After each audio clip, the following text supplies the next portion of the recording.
Governo Lihusi Sefope halau diálogo com a comunidade posto remessiu município Aileu, com a base celebração lorom 28 de novembro, no mos com a Timoroan Sira, nebe atuba serviço e Harailior. Atividade diálogo ne realiza e posto administrativo remessiu município Aileu, segunda-feira lorom Ruanolo Recinhito, fula novembro, tinan rihun rua Ruanolo Recintolo. Diretor-geral Sefope, Carlito Rosário Cabral, hateten. E a diálogo ne colia assunto rua. Ida maconaba celebração lorom proclamação independência, badala hatnulo resinwalo, no ida selo conaba jovem sira, nebe macacara ba serviço e harailior. O Estado Municipal Hodi comemora lorom proclamação independência badala atau simal. Program ini lorom dua, lorom kuliah pemerasan ini itu dunia. Sefope originalnya harus dialog negasi, posto remisiu, di fae informação nebe ligado ao serviço. Sefope ini apa?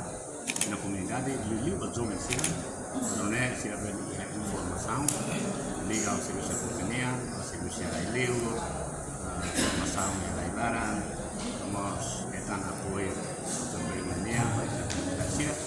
Sira verde e informação, pode atuar informação no malu, né que nós temos já acesso para apoio do governo e leu participar. E a diálogo né hoje da campanha, a nossa diálogo né atau ada sira interessante leu sira maka bisa sirnya komentar ne uan dan jauh sira etan acesso para serviço estrangeiro.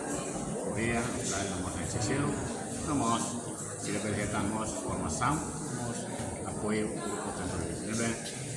E a parte toda maka sila interesse, sila akara turona, karena kan si. Conabatu ba serviço e harailiur, Carlito, husuba comunidade posto remessiu, atu labela hendet e hafati, mas be tem que ter formação liga ao serviço niniang. Portanto, participa máximo e atividade diálogo ne, administrador posto, comandante PNTEL, no mos comunidade posto remessiu Rasik. O si município Aileu Sabina Sansa, televisão Timor-Poste. Janela informação ba emahoto. Atu atena informação atual diagliu, kita halua. Hane hambutão subscribe, like, halo comentário, no faz tudo ba media social hoto.